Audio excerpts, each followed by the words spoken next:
Remy, an enthusiastic 14-month-old. And last week in Southern California, it was intensely hot. So we spent the majority of our time outside splashing around in the water. And he was really just having a blast perfecting his pouring technique. When we were inside, he was really spending quite a bit of time on two baskets in particular. One was just a basket of containers, and he loved taking the lids off and putting the lids on and stacking them and nesting them and putting them in and out of the baskets. He really enjoyed that one.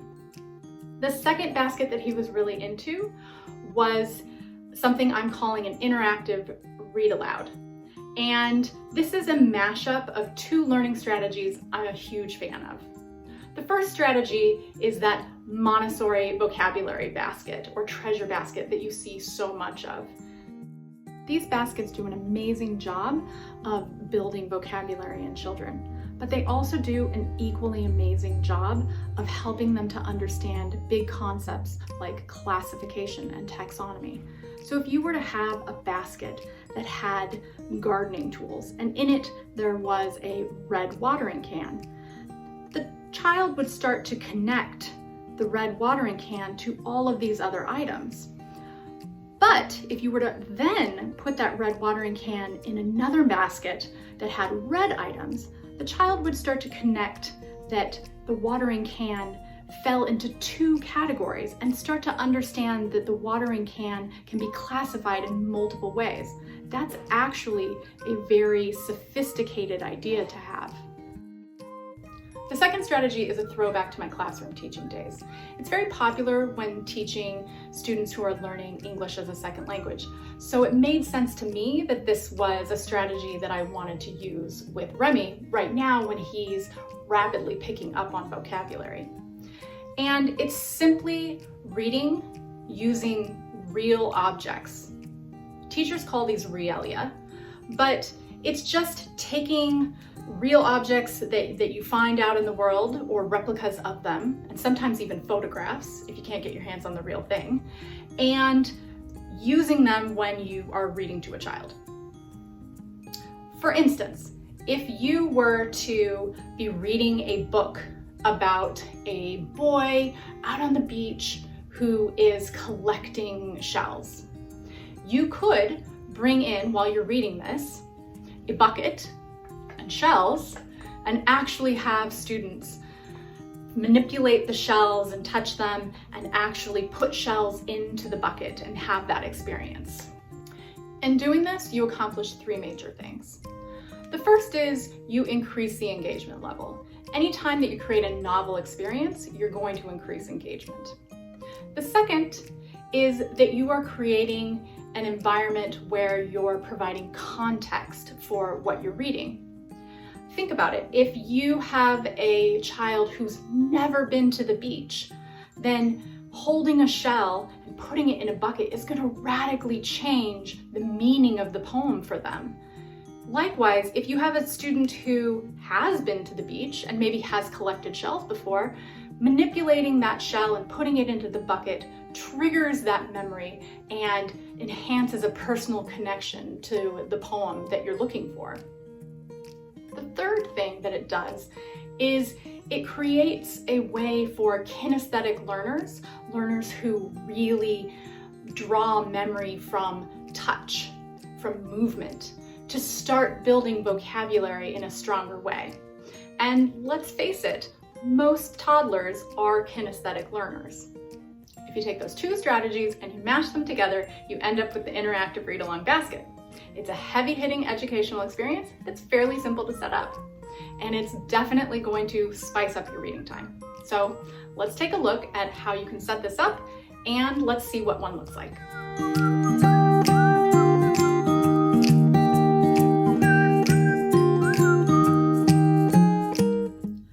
The toughest part of prepping this activity is finding a book that's really going to work well for you. What you're looking for is a book that contains vocabulary that you're wanting to highlight. At the same time, that vocabulary is also items that you have around the house or you could easily get your hands on. That's a tough call sometimes. One of the easiest entry points is if you have those animal figures, you can link them up to stories like The Very Busy Spider that highlights on every page a different farmyard animal. That's going to be pretty simple, but very engaging. You also could start looking at food as an option. There's lots of books that contain food items. Now, you could do the Very Hungry Caterpillar. You have colorful foods that came with the Babbler kit from Lovevery. And although these books don't make for great baskets that you can set there because food is perishable, it's still a really great activity. You can read through it and highlight the different foods that you see. We're actually going to go with another book from the Lovevery Babbler kit. It's called Where is Cru's Shoes? And in it, you will see that they have tabs that open up that reveal items that you have around the house. We have pretty much all of the items that you need to cover the book. So this is going to work really well for us. If you don't have books with a ton of items, that's okay. You can still create a really fun and interactive read along. We have Disney Babies 1 through 10 that he loves reading, and all we have in it is Mickey, who relates to the main character, and a block. And that's all we need to up the fun factor, up the engagement, and up the vocabulary development.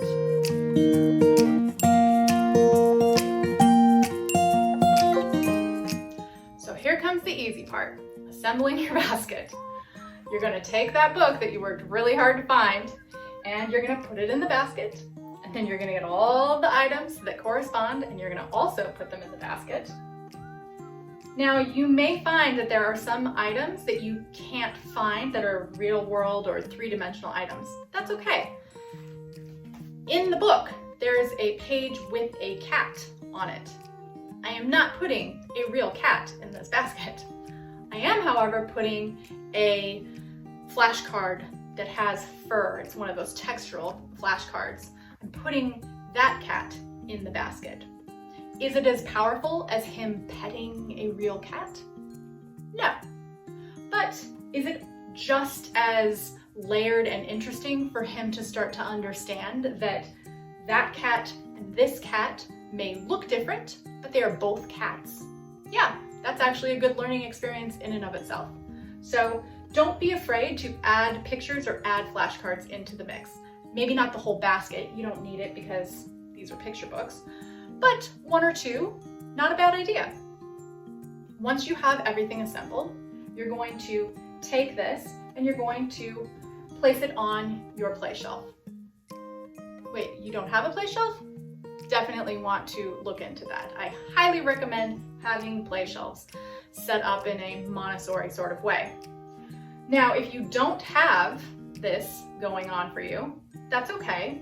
You can have the basket ready, and throughout the day, you can present it to your child and go through the read aloud.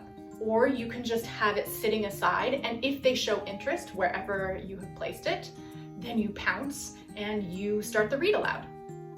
The reason that I love having Montessori shelves and I love having the read aloud on the shelf, it tells me that when he goes and he picks out this activity, he really wants to do this activity. He is very interested in this. And the fact is, choice and control over what they're doing equals engagement. The more choice and control they have, the more engaged they're going to be.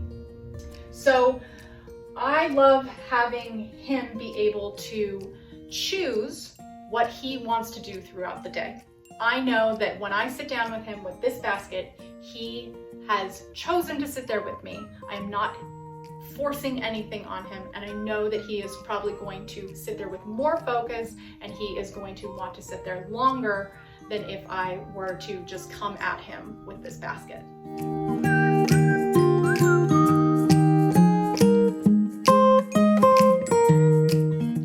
The first few times that you go through this read aloud, it's going to look something like this. You're going to read read through, and when you hit a page with one of the items, you're going to pause. You're going to get that item out, hold it up, and say the name. Doll. Doll. You're going to hand that item over and let your child start exploring. Manipulate it, smell it, chew on it if it's applicable. Really have a good time feeling it and making that memory. Then you're going to put it down and you're going to continue. You're going to go through that book the same exact way. Eventually, you're going to see that your child starts grabbing at things within the basket. That's awesome. We want this to feel kind of like a treasure hunt. And you can encourage this by saying, "Ooh, is there a doll in here?" And have them start rummaging through and finding the doll. If you find that your child loses interest, hits a page and wants to take a hike, let them go. This is not about slogging through and forcing vocabulary on them. This isn't about that at all. This is about making reading fun and engaging, letting them know that the stuff inside here is stuff that they can explore out in the real world. So don't force anything on them. After they're done with their entire read-along, we're ready to put everything back in the basket.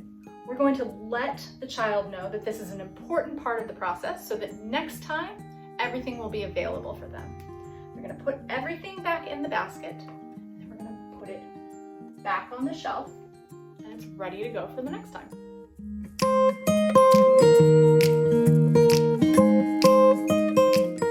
Where is Crew's shoe?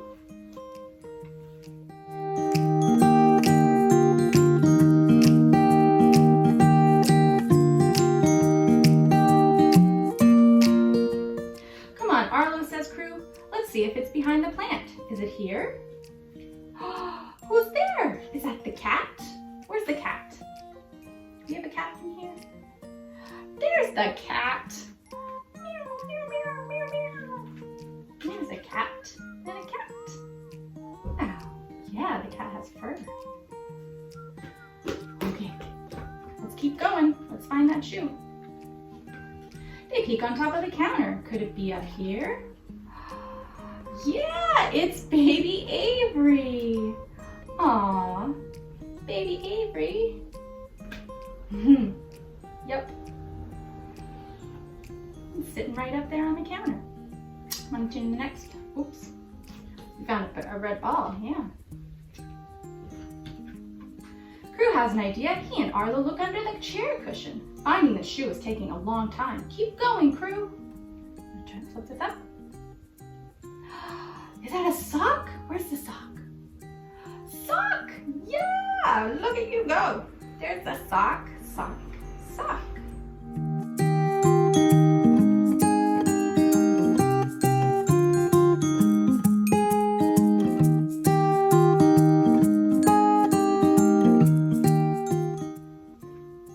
Where's Crew's shoe? Let's put everything back in the basket again, so the next time it's ready to go.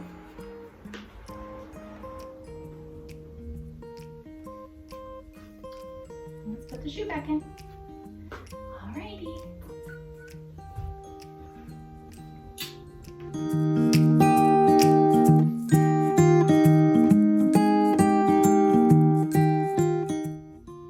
Since starting the interactive read aloud process, I've noticed a couple amazing things happen. The first is he's making connections like crazy. Every book that he reads now, he is not just reading through them, looking at the pictures. He's also trying to find the items that he sees in the book. That's so amazing that he's starting to connect what he's reading with everything around him. I love that. The second thing that I see is his reading habit has kind of changed. He used to read quite a lot. We spent a lot of time throughout the day reading, but it was kind of fast and furious. He'd just grab books and throw them at me, and then after a few pages, he was grabbing another book and giving that to me. And he now is sort of settling into books. He's seeing that there's more to explore in each book. And so we actually are getting through the majority of books that he comes to me with. And that is nice, if nothing else, because I get to finish the books. So I hope that you give this a try. Go get yourself a book, find realia, and nestle in for a good little read.